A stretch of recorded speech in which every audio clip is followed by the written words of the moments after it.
material nature. So we'll start with the Mangalacharana. Om Namo Bhagavate Vasudevaya.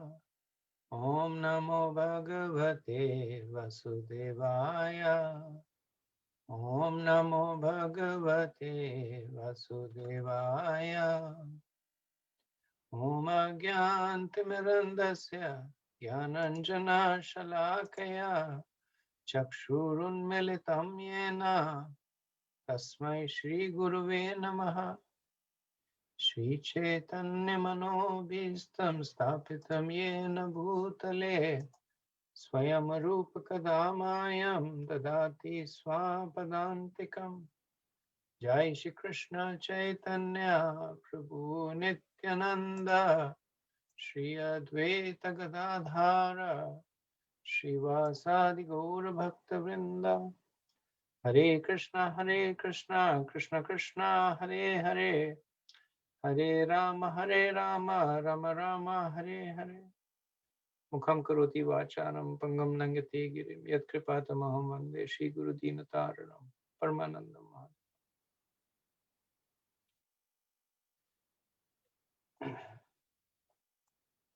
So 14th chapter is the three modes of material nature, and we'll, as usual, begin with a quick recap.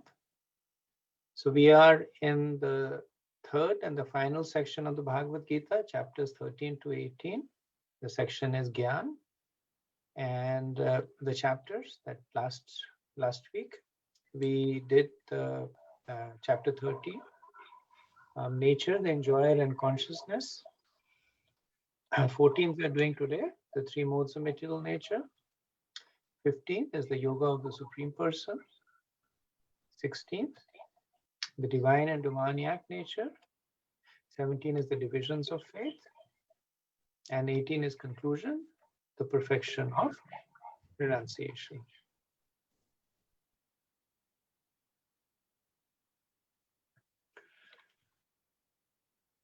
Okay. So things that we studied last week. So the three sections in the 13th chapter. There seems to be a echo that's coming. Maybe it's from my end. So the three sections of the 13th chapter were the inquiries by Arjun. Is everyone on mute? Check that.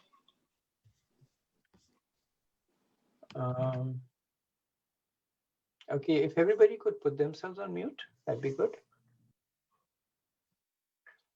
Okay, so the three sections were, it began with Arjun asking the questions from Krishna, and Krishna, he responds by explaining, by giving the answers to the question, essentially talking about knowledge, and then he speaks about the object of the knowledge. So why does Arjun request clarification? 12th chapter ended with pure devotional service, and which is the pinnacle. And after hearing the 12th chapter, Arjun is very happy. And as a devotee, he assumes that bhakti is very natural. Everybody takes to it. But then he also realizes that very few people take to it. So he wants to know why. And that's what the questions are framed to elicit, this understanding that even though bhakti is potent and easy and happily executed, but yet there are very few people who take to it. So Krishna answers by explaining 6 tattvas, 6 facts to Arjun. So he talks about Purusha, Prakriti, and Kshetra. So Purusha is the Jiva, and Krishna is also the ultimate Purush. Prakriti is material nature, and Kshetra is the material body that the Jiva gets in the conditioned state. The next question is, what is Kshetragya, Gyan and Gyam? So Kshetragya is the person that knows the Kshetra, in the sense that knows the body. So the Jiva knows his own body, and Krishna knows everybody's body. Gyan is understanding this difference between the real Purusha, which is Krishna, and the pretended Purusha, which is the Jiva. And knowing the difference between the real Kshetragya, which is Krishna, and the minute limited Kshetragya, which is the Jiva. So in answering these questions, Krishna is also addressing the basic doubt of Arjuna. That why don't people take to bhakti? Because they consider themselves to be the enjoyer. That's why Krishna says the Purusha is the Jiva and the body is the Kshetra. So when the Jiva enters the body in the enjoying mentality, then they themselves consider to be the supreme enjoyer. So then where is the question of them wanting to submit to the enjoyment of somebody else? So Gayam, who is the ultimate object of the knowledge, is Krishna. When one understands this, then one gets liberated. Then Krishna talks about the process of knowledge, and he talks about the qualities that are suitable to spiritual advancements. Talks about 20 qualities that are suitable for spiritual advancements. And then one quality Krishna says that he appreciates the most, which he considers to be the root of the other 19 qualities, which is being fixed in devotion to him. Okay. So again, a summation. Krishna asks, Arjuna is asked these 6 questions to Krishna. Krishna analytically answers them. And through that, he explains the nature of the entanglement of the spirit soul. The Jiva looking to enjoy accepts a body. And through his body, he enjoys Prakriti or material nature. And Krishna says that even in the conditioned state, Krishna is there along with the Jiva as the Paramatma. He's helping him, he's guiding him. And it's the Paramatma or Krishna who is actually the supreme knower and the ultimate enjoyer. So the real purpose of this, all this question answer is to, by understanding the nature of the entanglement, one can disentangle.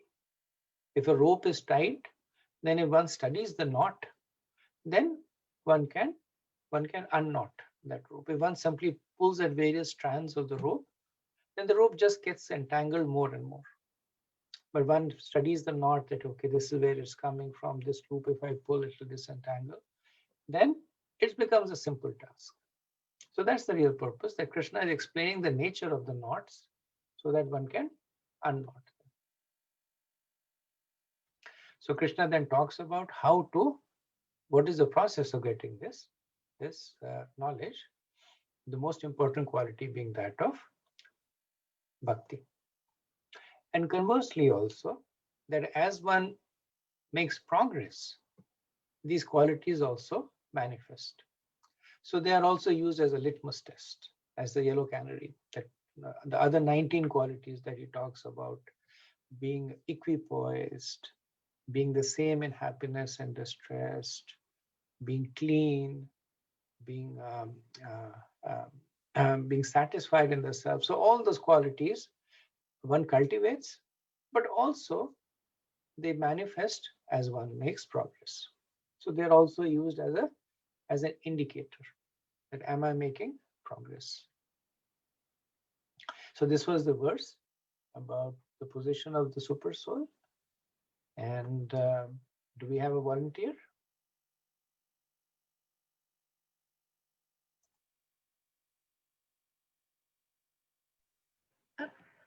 Prabhuji, can I? Sure, Mataji, go ahead. Upadrastanu mantascha Bharta Bhukta Maheshwaraha. Bharta Bhukta Maheshwara. Paramatmeti.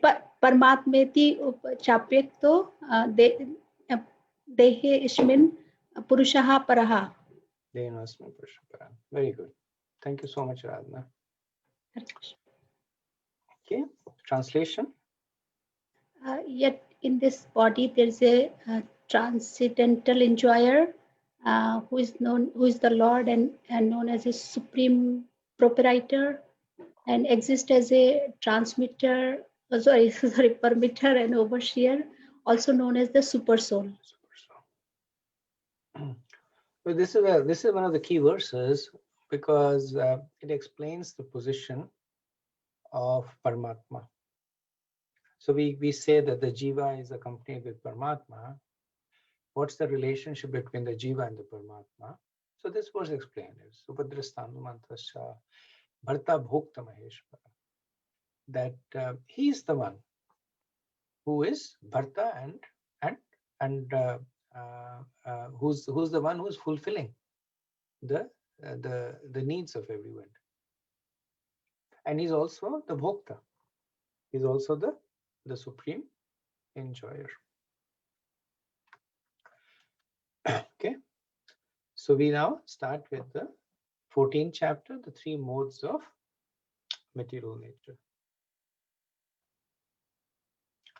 So in the 13th chapter, we had seen that Arjuna had inquired about, the 6th question, that how does a living entity get trapped in the material world? And then Krishna had explained that the eternally pure soul, desiring to enjoy matter, accepts a body made of matter to enjoy. However, all this is made possible only by the Paramatma. Upadrastanu mantrasya, that it is the Paramatma, Bharta Bhokta Maheshwara, who is also the supreme enjoyer. So in chapter 14, Krishna will now speak in more details about the nature of the trap. So in 13, he explained it at a higher level.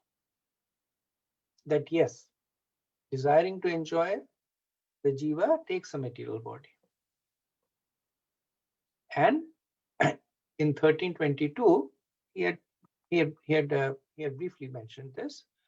Now he's going to talk about what is the details of this entrapment. How is it actually that a soul that is purely spiritual in nature gets tied to a body that is material? And the purpose of this again is to understand the bindings so that one can unbind oneself. So the chapter is divided into 3 parts. First section is Krishna taking responsibility, ultimate responsibility of this, that I am the cause of this trapping of the jiva in Prakriti. The section 2, which is the explanation of how do these modes of material nature actually work, the details of the binding.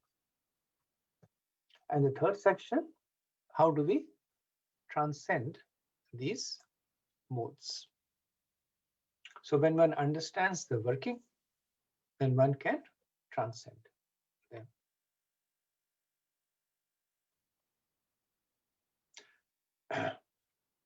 So the mnemonic is KWT. Krishna is the cause, working of the modes, and transcending the modes. So this is what we saw towards the end of the 13th chapter.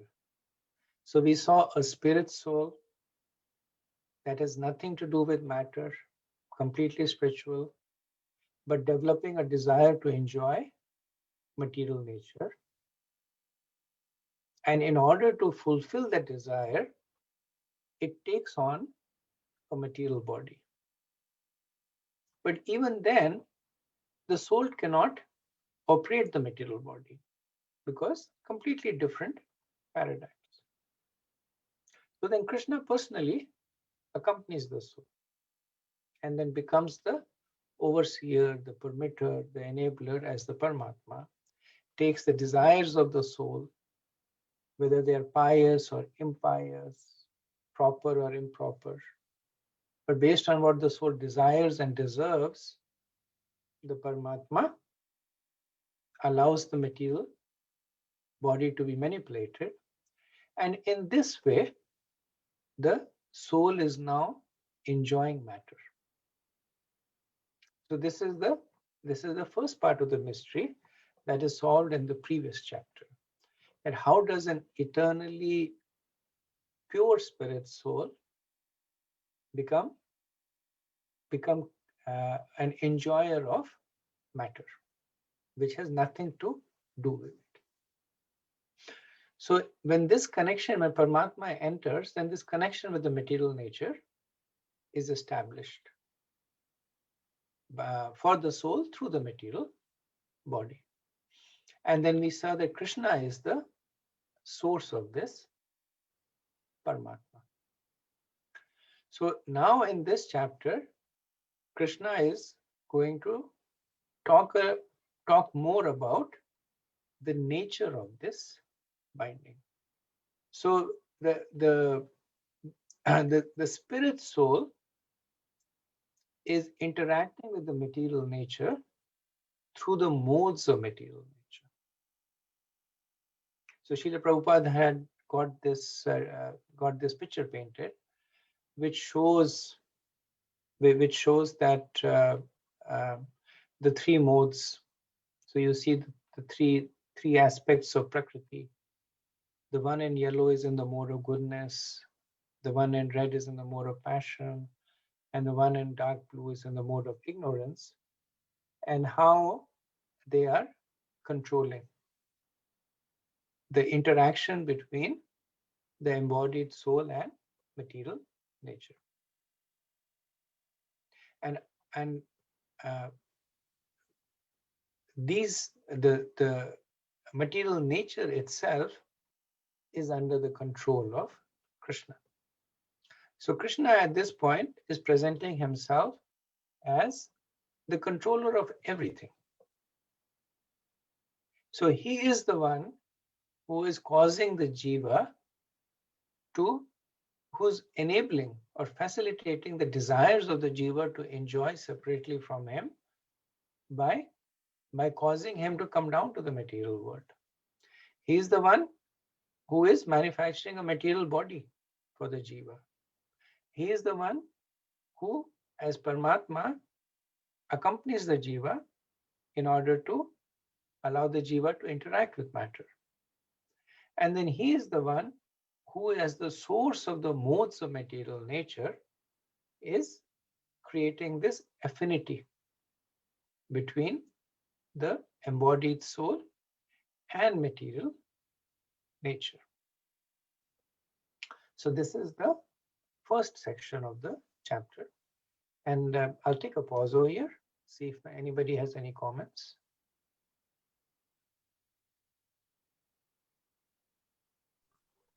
Hare Krishna, Prabhuji. You gave two explanations, Prabhuji, like while summarizing chapter 13, you mentioned when Paramatma accompanies the Jiva, then the Jiva enjoys Prakriti through the material body. And also, you mentioned that spirit soul interacts with material nature through modes. So, is it almost synonymous that our body is nothing but the modes of material nature? So the modes of material nature our body is gross, so it's made up of these elements: earth, water, fire, air, ether. And the modes of material nature, they are subtle. So they are basically they're affecting our consciousness. So when a soul takes on a body, then it is at a gross level, it is saying that I am this body. I am this body made of these elements. But then there is a subtle form of association that also happens between the soul, because it's not just saying that I am the body, but it's also associating with everything that is linked with that body. That I am a man, I am young or old, I am Indian or whatever, I have propensity to give in charity, I have propensity to steal. So these are the details of the activities that are explained over here. That how do the modes, they're actually impacting the nature of the interaction, the ongoing. How does the jiva perceive itself in the conditioned state? How does it see itself? So that is being through this confluence of the modes. So Prabhuji, like the diagram is showing, so the modes are completely external to the body, including the mind, intelligence, and false ego. Is that the correct understanding, Prabhuji? So the diagram is just it's just to illustrate a point. It's a preaching diagram. It's to explain that the modes are they're controlling. But no, the modes are not external to the body. The modes are part of your subtle body, right? So each one of us has a particular swabhav.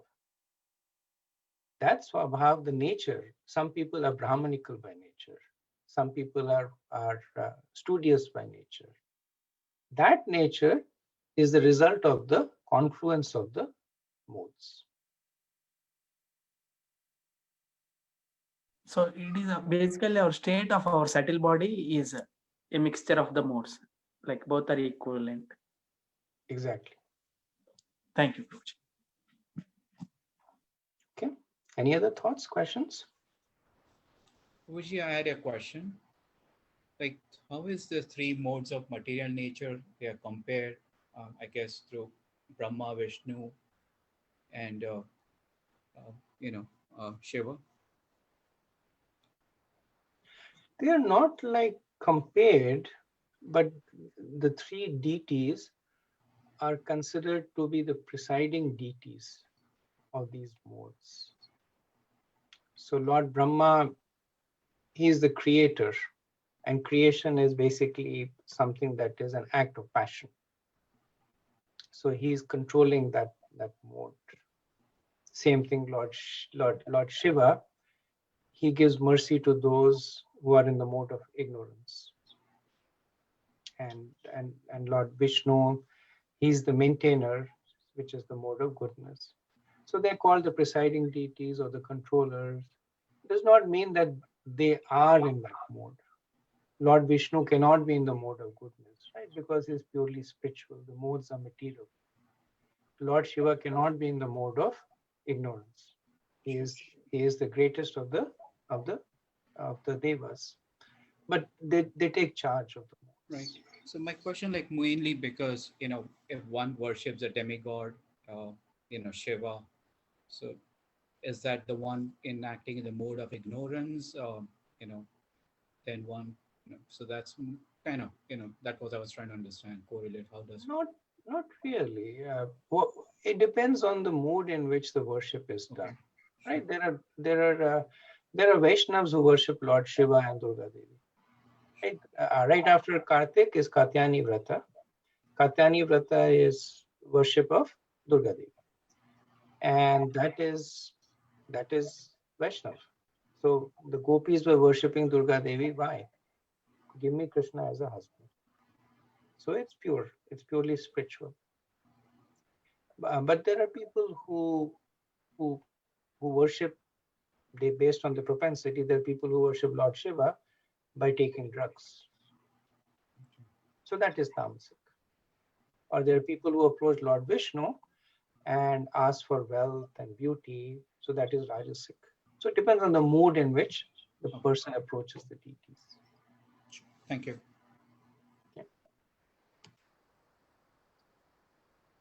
Okay, so thank you for the questions. Let me continue now to the second section.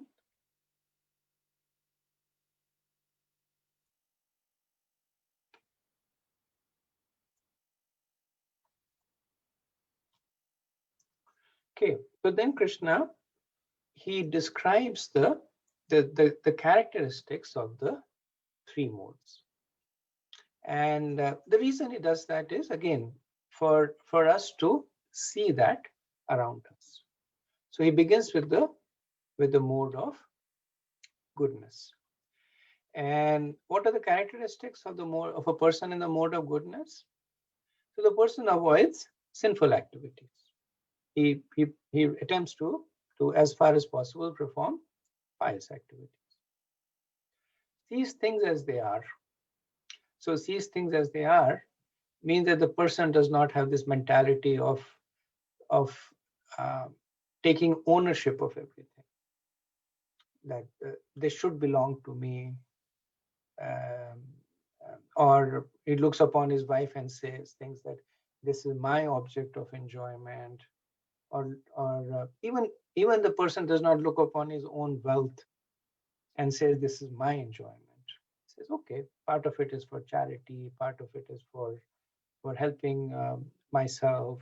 So these things as they are, as they're described in the Vedas through the Shastra Chakshu, and illuminated.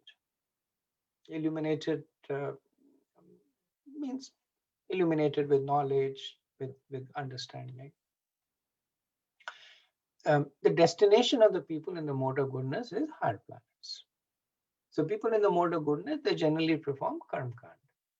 So they perform pious activities. And because of the piety that they accrue, they're elevated to the higher planets. What's the nature of their binding? So, so this is an important aspect, because the modes are the modes are like conditionings that binds the soul to the material existence. So each mode has its own binding force. So the mode of goodness, it binds one, it conditions one to happiness and satisfaction and knowledge and superiority.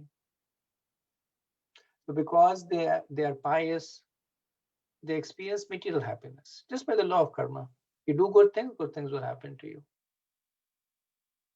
And because they see things as they are, they're not greedy, they don't have avarice, so they're satisfied. They have knowledge of the scriptures, knowledge of the self, and there's a sense of superiority also, and that I'm better than those other persons. These are the things that condition the soul to the material existence. Okay. Next is the mode of passion. So the mode of passion is characterized with misery and greed, and the root of the mode of passion is unlimited desires. So the word unlimited is actually literally taken over here. That the desires of the persons, they're like the raging fire, and as you put more and more oblations into it, thinking that this will satisfy the fire consumes that and actually rages even more brightly. So the desires are considered to be for the person is unlimited. And in order to satisfy those desires, the person indulges in ugra karma, that very, very hard work. A person may need to work 4 hours a day to lead a happy, peaceful life, but the person will work 12 hours a day. Because not only do I have to lead a happy and peaceful life, I have to be I have to be better than the Joes down the street. I have this ambition that I need to fulfill. I have this desire that I need to fulfill. I need to go around the world. I need to uh, uh, I need to possess these items. So it becomes a circle in itself. That the unlimited desires, the fruitive activities, and ultimately it results in misery. So the classic example is given is that the person is working so hard to provide for himself that he's never able to enjoy it. So superficially, the person may be opulent, but ultimately the circle is so vicious that the person is never able to step out of it. One of our friends, he was a devotee. He was a realtor in Virginia, in the area of Great Falls. So Great Falls, you probably know, is one of the most expensive real estate in the country, based on the price of the houses, etc. And he was sharing with me that a lot of the houses, one person lives, two people live, and they live maybe few months in a year. They're always traveling. They have other houses. He says ultimately the houses are just model houses, because he was selling those houses. So you work hard and you build such a large house, and then it's just sitting over there. But the person will not stop to think that, do I need to work 18 hours a day to build this big house that I cannot enjoy? Can I work 6 hours a day and live in a more modest house? Therein I can get 12 hours to enjoy. So that is the cause of the misery. Prabhupada would give the example of the camel eating the thorns. That the camel eats the thorns and it cuts the mouth of the camel, and the camel bleeds. But then it thinks that it enjoys that taste, and then it eats more and it bleeds more, and then it thinks that it's enjoying more, whereas actually it's just suffering. The destination for the people in the mode of passion is that they continue to be on the earthly planets. They are not elevated to the higher planets.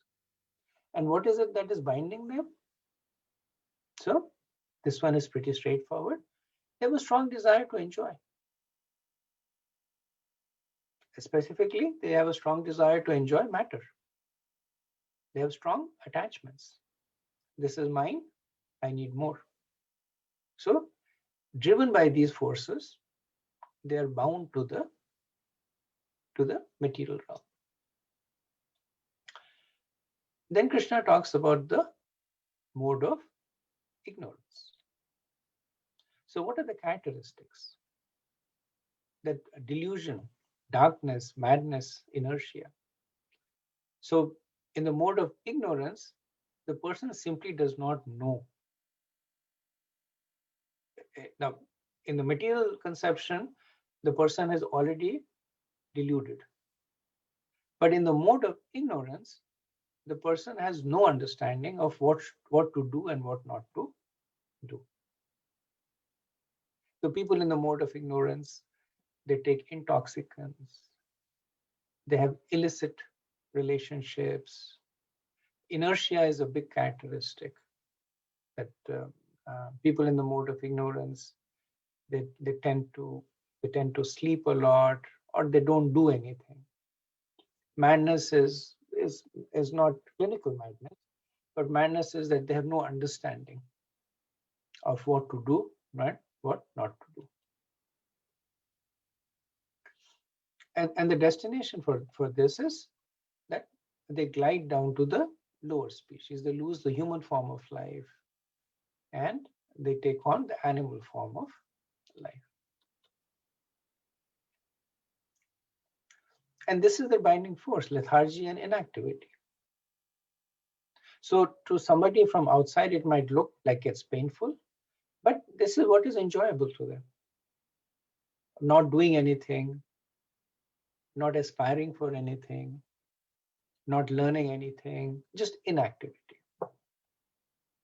Or even when the activities are performed, they're performed in this, under this umbrella of delusion and madness. So this is a summary that in the sattva gun or goodness, there is knowledge, freedom from sins, and the person gets conditioned by the sense of happiness. In the rajagun, unlimited desires, a strong propensity to perform activities, and it also manifests as attraction between opposite sexes. Tamogun, madness, laziness, sleep, and intoxication.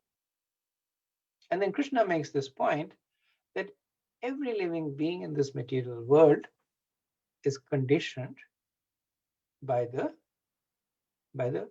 three modes. So no one can claim that I am transcendental to the modes. So these are the three modes that bind the jiva to the material existence. So if you remember earlier, we had talked about that arrow between the conditioned body of the jiva and prakriti. So these three ropes are the details of that arrow. That through these modes, the jiva interacts with the material nature, and through these three modes, material nature binds the jiva. So if you look at this picture, you see the ropes are playing two purposes over here. One is that they're allowing the person to come in contact with the wooden pole. So if the person was desirous of, let me come in contact with a wooden pole, then these three modes are facilitating that. But then at the same time, they're binding the person to the material nature. So we have the mode of goodness, the mode of passion, and the mode of ignorance. And one thing to understand also is that these modes, they intertwine. So it's not that a person is only in the mode of goodness or only in the mode of passion. But actually, just like there is a palette of three colors, and one can mix those three colors to create an infinite number of colors.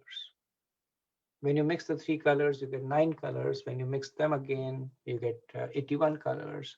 So that is why in this existence, people have so many swabhavas, so many natures. And we can categorize them from a general perspective, that this person is generally in the mode of goodness. But actually, everybody has a very unique nature. And that unique nature is the particular combination of the three modes that are manifesting in the person. Now, the other understanding also is that a rope by itself can be broken. But when a rope is braided, then it becomes exponentially difficult to break it. So that is why the modes are so powerful. That if somebody was purely in the mode of goodness, or even purely in the mode of ignorance, then it's a single rope. But actually speaking, the living entities, they are bound by a combination of these modes. So one has a mode based on one's nature. The modes are influenced by the time of the day. The modes are influenced by the association that the person keeps. So like the morning is predominantly in the mode of goodness. The days are predominantly in the mode of passion. The nights are predominantly in the mode of ignorance, which is why generally spiritual activities are recommended during the daytime, work-related activities in the afternoon, and one takes rest during the nighttime. So why does Krishna speak about the modes? So previously he had spoken generally about the soul accepting a body for the sake of material enjoyment. Now he is speaking specifically that the acceptance of the material body is it's not a unilateral acceptance. It is a binding condition. Prabhupada would give this example that you go to a railway station and then you have a freedom to get onto a particular train.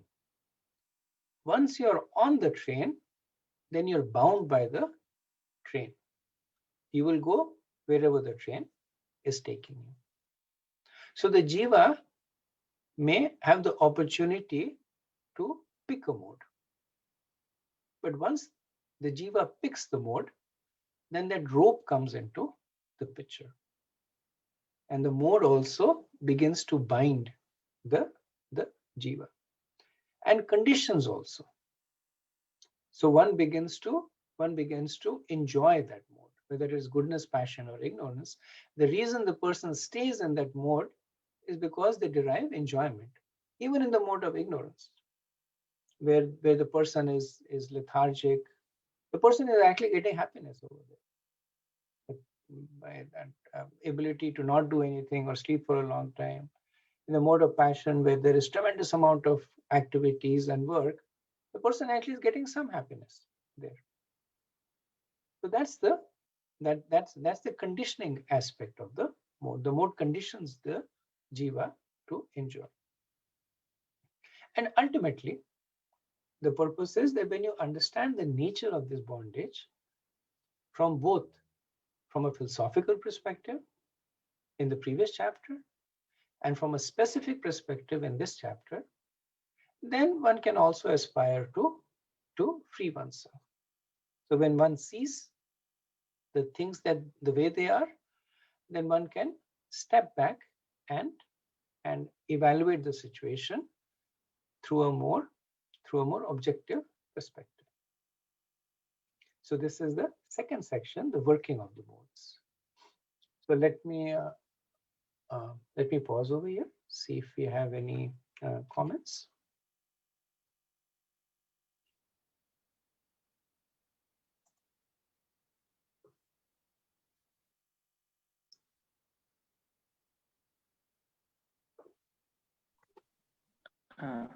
Prabhuji, my question is like I kind of partially know the answer, but if you can help me elaborating further, sometimes it appears that because mode, depending on the mode in which we are in at a particular time, we get enjoyment by performing certain activity. So we do derive the enjoyment from by performing that activity at that point of time. Many times it appears that the kind of society or the framework that we build, this kind of disrupts this jiva's enjoyment. But otherwise, what is stopping this enjoyment? Because that is what that enjoyment factor only is driving us to continue in that mode, right, Prabhuji? So it's the nature of the enjoyment, that enjoyment by nature. So Krishna will speak about this little bit more in the divisions of faith, and he talks about the resultant, the nature of the enjoyment that comes out of this mode. At an intrinsic level, philosophically, Krishna has already established that this is something that is taking the soul away from its constitutional position. So from a philosophical perspective, it's already established that it doesn't matter mode of goodness, passion, or ignorance, because the paradigm is one that is unfavorable to the jiva. That Prabhupada would say, you go to a prison, you may get a class A prison cell, you may get class B or class C, but you're nevertheless in a prison cell. So at a philosophical level, one can understand that this is what makes the enjoyment incomplete.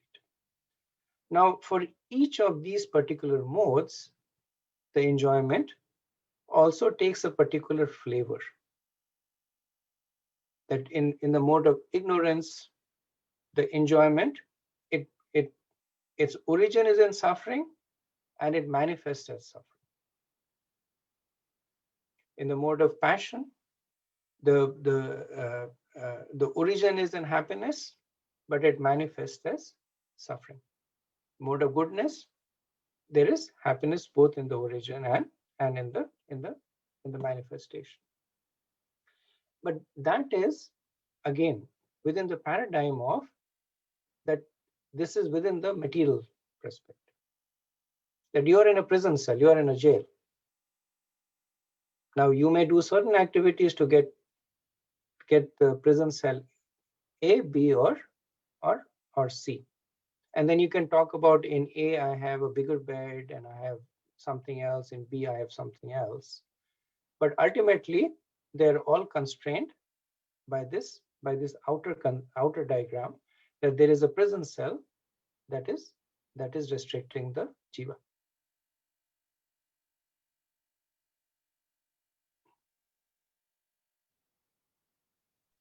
Sure, Prabhuji. Thank you. Hare Krishna, Prabhuji.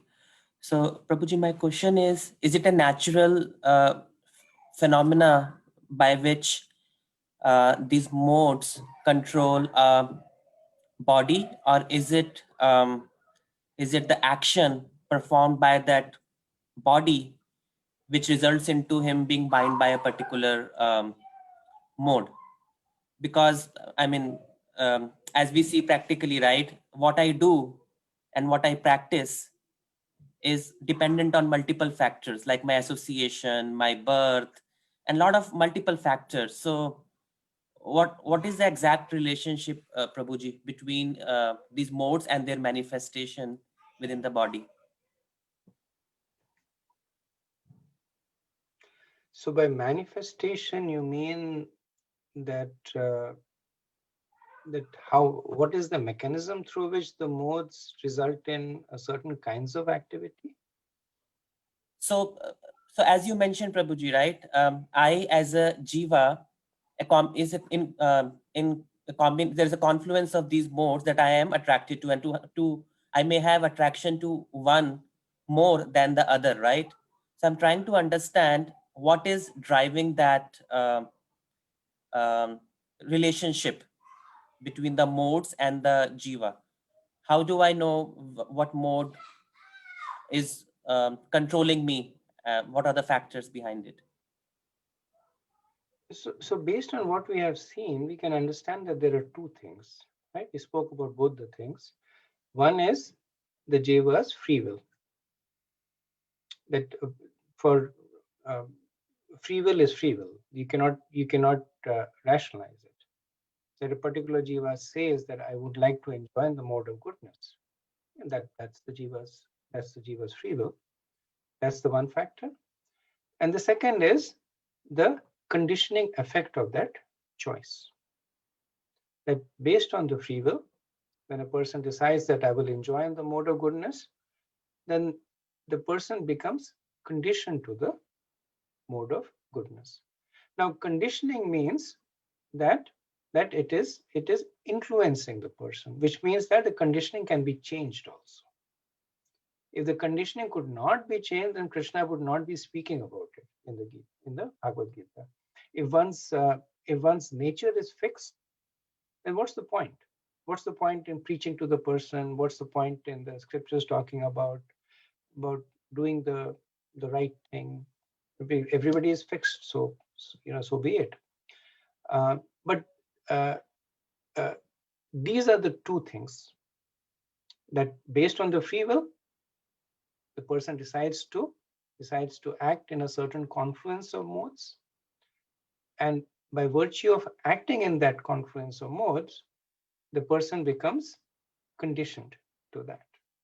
So an analogy is kind of like when a person becomes addicted to something. So the person takes to drugs out of free will. It's not that the body is producing the drug. It's not that somebody is injecting it. But once they start taking it, they become addicted to it.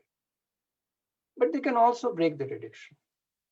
That's again a matter of the free will. So that's how these two factors they kind of work in tandem, and can also be used to break that association with the modes.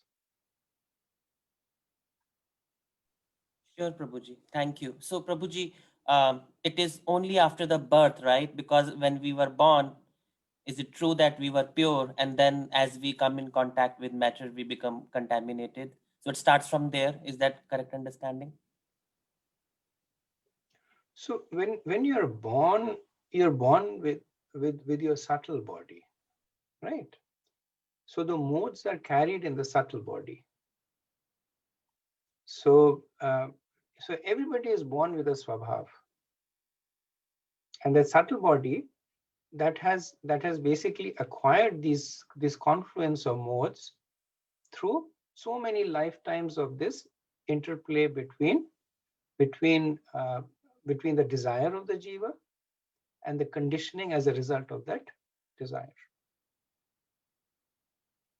So that's what the person is born with, and that's why you see that even right from the beginning, different children act differently. Some are happy children, some are loving children, some are independent. You see a glimpse of it, but you can make out, because they're born with the swabhav. And then as they grow up, the swabhav manifests because the ability to act increases. And also based on the free will, they can change their swabhav. Got it, Prabhuji. Thank you.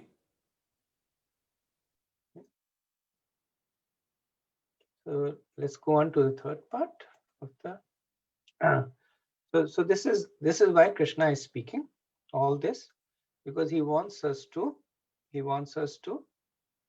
transcend the modes. So transcending the modes means that the person is no longer bound. So those ropes that bind the person to the material world are now broken.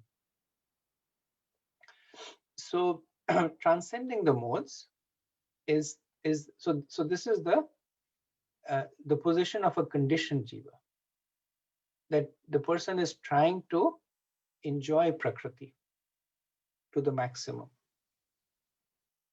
And transcending the modes means that the person turns his back to Prakriti. So what does this actually mean? This actually means that the person has now developed detachment. The opposite of attachment is detachment. So whatever that was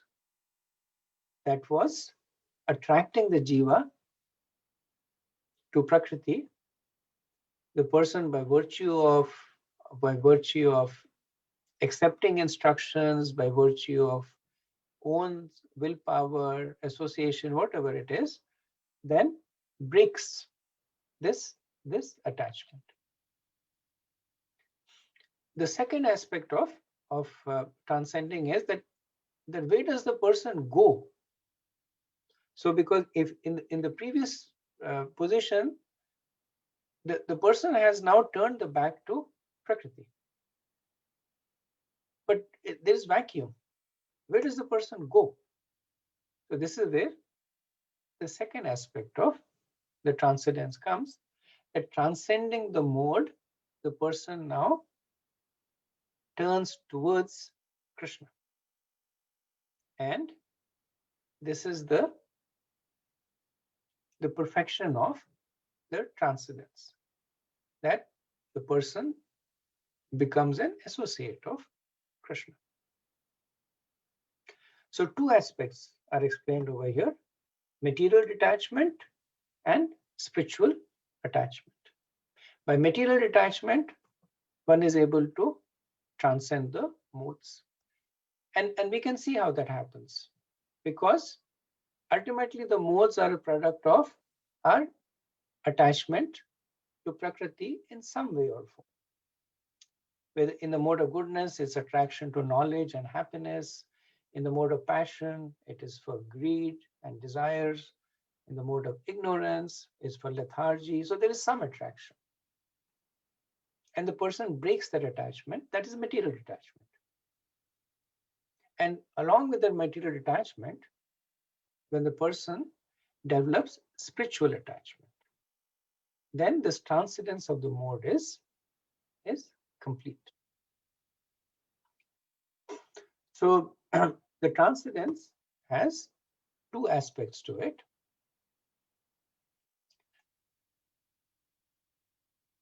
The first is material detachment. And then what does Krishna talk about material detachment? That this is the breaking away from the modes. And then what are the qualities of material detachment? So these are qualities that we are very familiar with, because Krishna has been speaking about them for such a long time. Right from the second chapter, he has been talking about it. That act in knowledge, be unattached to the fruits of the activity, be free of duality, be equipoised, be equal to everyone. So over and over, Krishna has been talking about it. And now we understand why has he been talking about it. So all this is essentially the aspects of Nishkam, that right from the second chapter, Krishna has begun to talk about it. So now that he has painted a fuller picture, now we understand why. Because we are bound to the material nature by our attachment. The modes of material nature are essentially a manifestation of our attachment to the material world. When we develop material detachment, then these modes are broken. The three ropes that have been intertwined and re-intertwined and become almost unbreakable ropes, they are easily dissolved. And along with that, Krishna talks about spiritual attachment. So spiritual attachment is attraction to Krishna. And this is simple. Krishna has spoken about it in the 12th chapter, and in the middle section, he's developed this, that one who engages in full devotional service, unfailing in all circumstances. So this is the third section of the chapter. So I'll quickly go through the summation of the chapter and then pause for any discussion. So summarizing it, that in the previous chapter, Krishna had explained to Arjun why the spirit soul accepts a material body.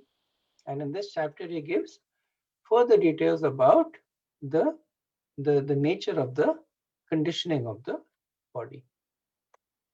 This conditioning is enacted through the three modes of material nature.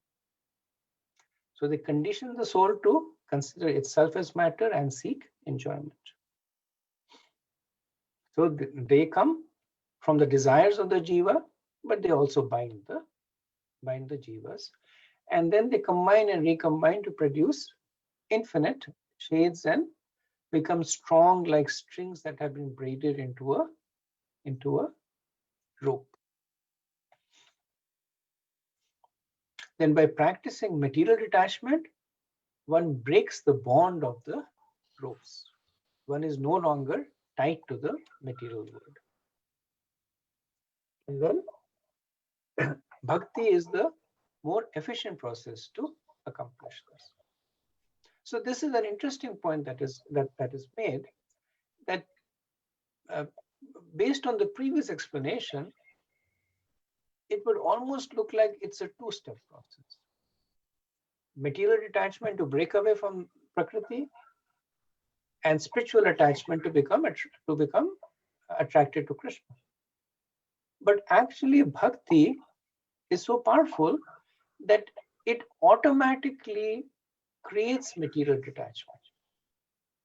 So one does not have to go through the two-step process. So that's the difference between the yoga ladder and the bhakti elevator.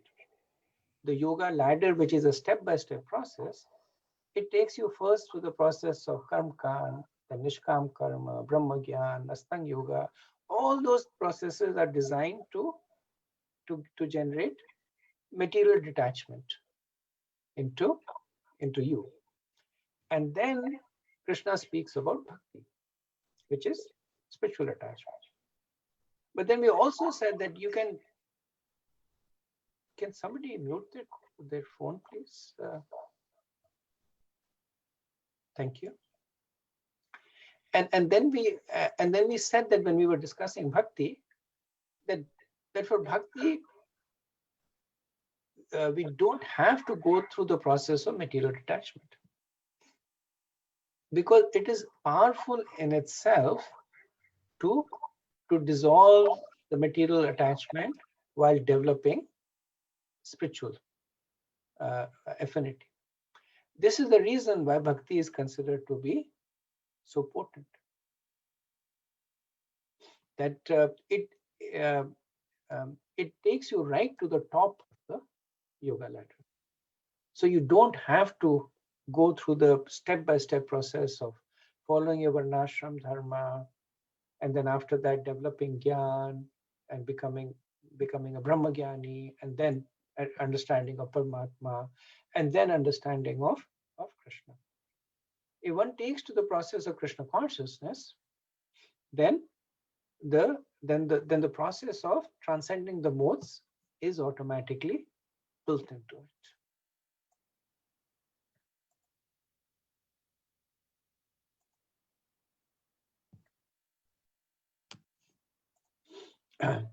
So the verse is 1426. Mam chayo vibacharena bhakti yogena sevate sagunan samatityetan brahma bhuyaya kalpate. One who engages in full devotional service, unfailing in all circumstances, at once transcends the modes of material nature and thus comes to the level of Brahman. So this is Krishna's assurance here, that one does not have to go through the step-by-step process of transcending the modes, but simply by engaging in devotional service, one automatically transcends the modes of material nature and comes to the level of, so Brahman here means spirit, that one is elevated from the notion of I am the body, and then comes to the understanding of I am an eternal spirit soul. I have an eternal relationship with Krishna. So one of Prabhupada's favorite verses. He uses that a lot. Okay, 3 sections is Krishna is the cause of the modes, the working of the modes, transcending the modes. Why does Krishna create this system of bondage for the pure souls? Because of the desire of the souls. They want to desire, they want to enjoy. So that's why Krishna has created. So all this drama that is there. This Prakriti, then the modes of material nature, the influence of the modes of material nature. So even though Krishna is saying that I am doing it, but the understanding it, he is doing it in reciprocation of the desire of the jiva. It's like in a kingdom, a king is building an enormous prison. And in the prison, he's building the gates and an alarm system and the cells. And somebody is saying that, why are you wasting so much of your time and money? I said, I can't help it. There are people who will have this desire to, or who will act in a way that they will have to be put in the prison. So even though the king is building it, but he's not doing it for his own pleasure. He's doing it with the acknowledgement that there will be people with criminal tendencies. So that's how Krishna, he's built this whole material world. The modes of material nature, the gross and subtle body, the binding nature of the modes, ultimately to satisfy the desire of the jiva to enjoy separately from it. 3 modes, sattva mode, sattva is goodness, rajogun is passion, and tamogun is ignorance. Characteristics of the 3 modes. So mode of goodness, happiness, knowledge, and piety. Mode of passion is unlimited desires, enjoyment, and lot of effort. Ignorance is lethargy, sleep, and madness. Destination of the 3 modes. Goodness is higher planets, passion is earth, ignorance is animal lives. How to transcend the modes? One is the step-by-step process, develop material detachment, or practice bhakti. Okay, so this is the end of the 14th chapter. It's a short chapter, but it's a very illuminating chapter because it is talking about our backyard. So these are things that we deal with on a day-to-day basis. When Krishna talks about the modes, we can look into ourselves and identify the modes. When Krishna talks about the conditioning as a result of the modes, we can also relate to that. So it's a chapter, and essentially the third section is mostly that. The third section is telling us about where we are and what are we doing here. Okay, so let me pause over here and a few minutes here, maybe if there's any comments. Ruchi, I have a quick question. There was in the slide regarding the material detachment, you had a point on in knowledge. Could you elaborate further, like what exactly that in knowledge in context of like material detachment you meant? Okay. Let me go back. Yes, there were several points in material detachment, and I think equivocal, and there was one of the points was in knowledge. The first one. Yep, this one.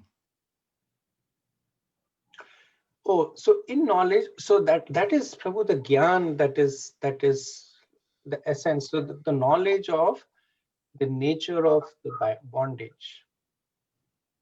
So we were discussing that why is Krishna speaking this chapter? Okay. So that we understand that what is it that binds us. So each one of us now, we have a better understanding that yes, I'm conditioned by the modes, but still I have that the modes can be manipulated by me. So we have a better understanding of that. So we are more empowered now to be able to break away from it. Okay. We know the mechanism now. So that's the jnanam part of it. Got it. Okay. Thank you. Sure.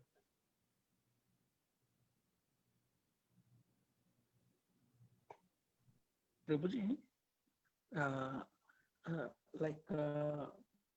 for following the process of material detachment, spiritual attachment, or taking bhakti elevator. Bhakti is slightly different. I could feel that because there is a mercy factor is involved of the devotees and Krishna.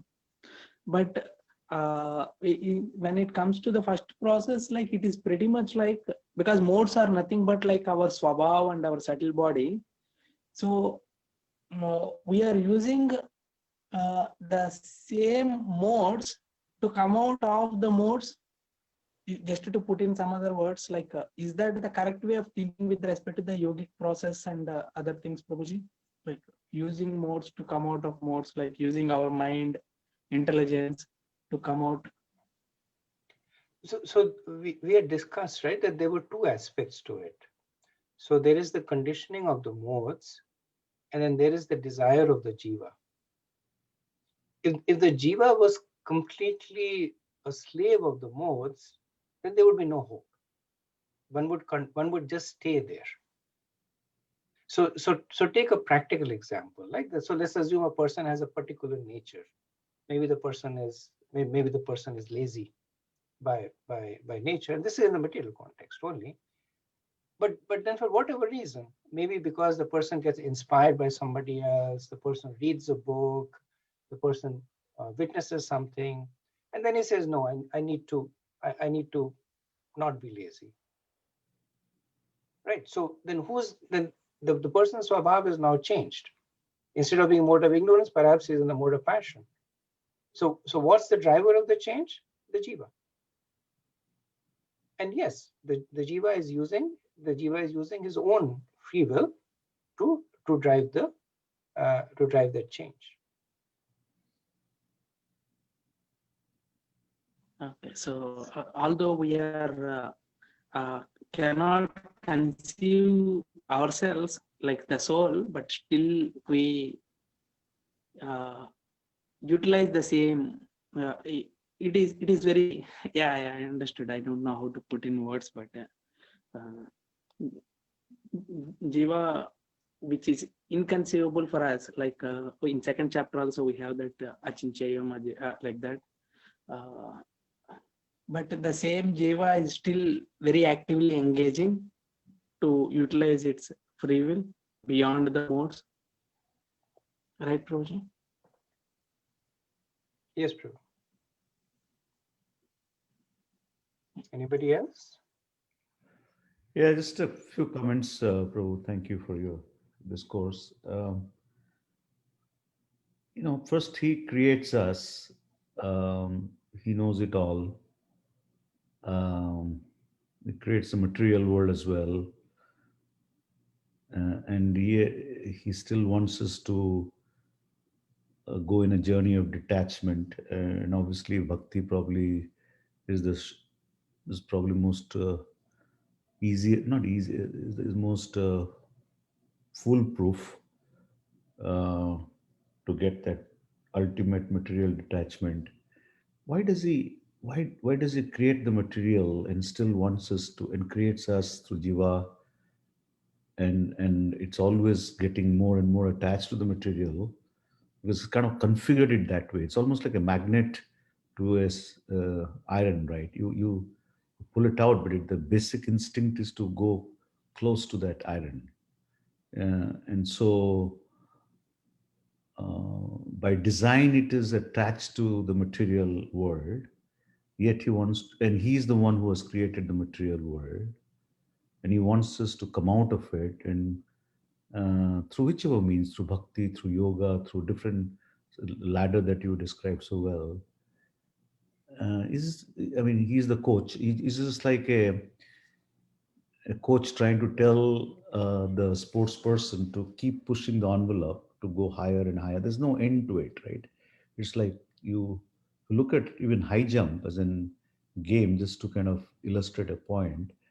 There are some various techniques got developed to defy what is called or to realize the art of possibility, right? It just kind of, what was not conceivable, the human being could achieve it through some. There's a science and there's an art in that. So where I'm going with that is what? So he first wires us in a particular way to respond, which is your swabhavik and natural way, depending on the conditioning and society and parents and circumstances that we all go through. Everybody responds to it beautifully, differently, right? Uniquely, as you beautifully said, those three ropes. There's so infinite combination of various composition of the three components, and thereby it's so unique, right?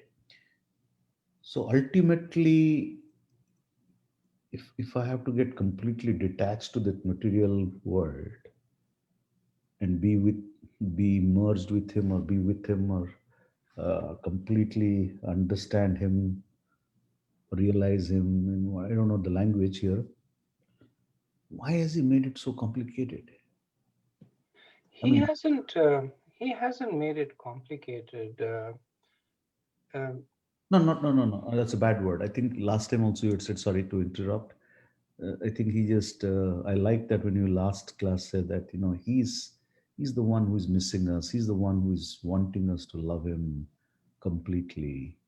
And when anybody who loves him completely, I'm sure they have just in a very different frame of everything, right? So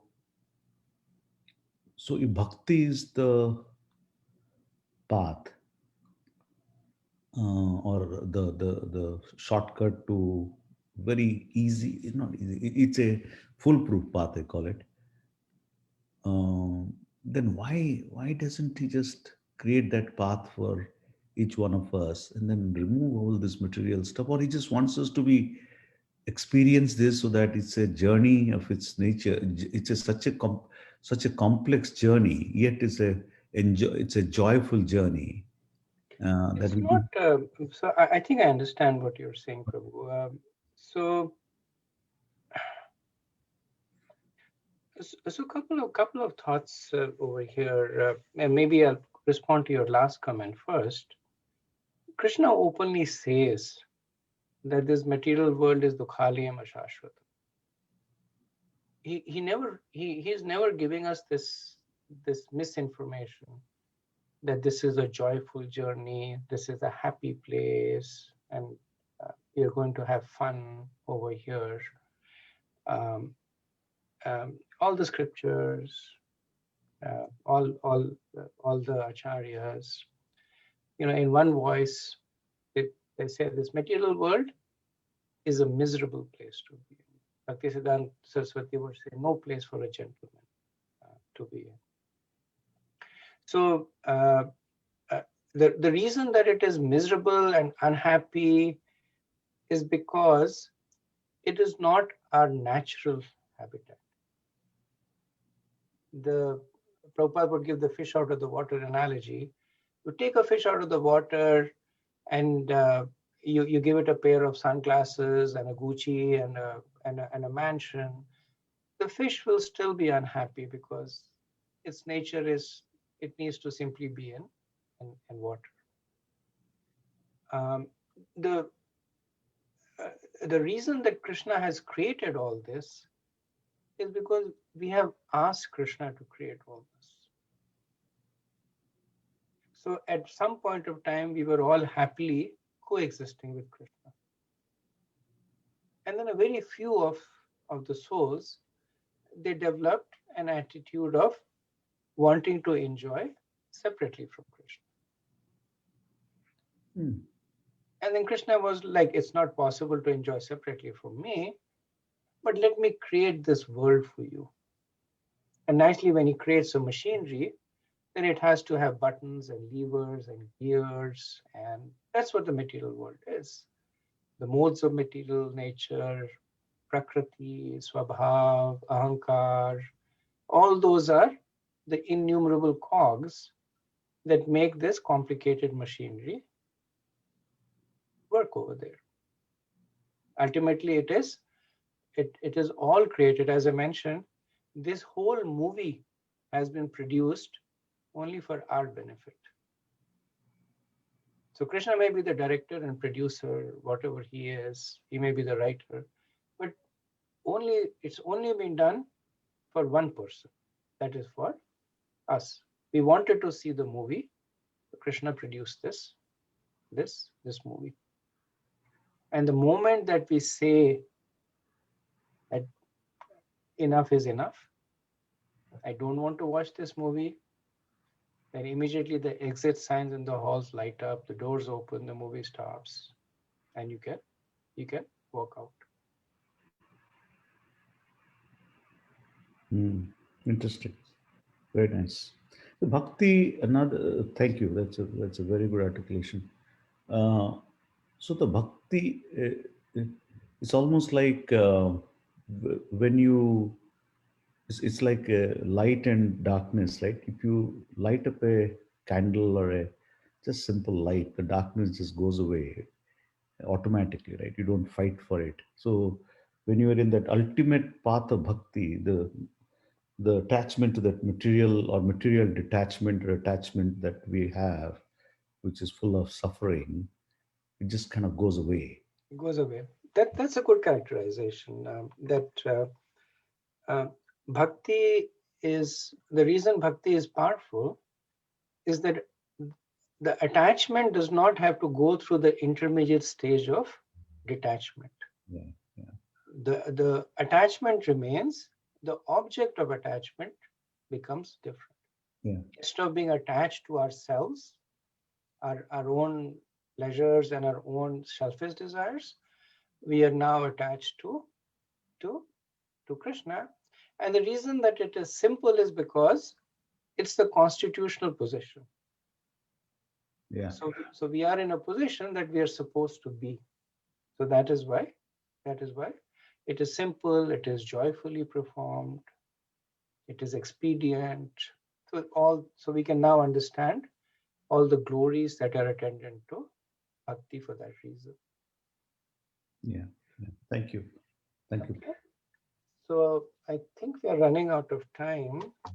And if Indulekha is there, so are we going to chant a round before the Damodar Ashtakam? Because I think after the Damodar Ashtakam, everybody will pretty much go away. Okay. So since Indulekha is not there, I'm going to take an executive decision and say that we can chant. And Maybe on mute.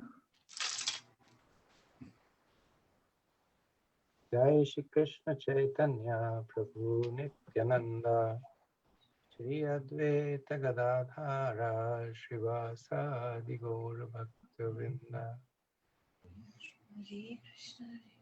Hare Krishna Krishna Krishna Hare Hare Rama Rama Rama Hare Hare Hare Krishna Krishna Krishna Hare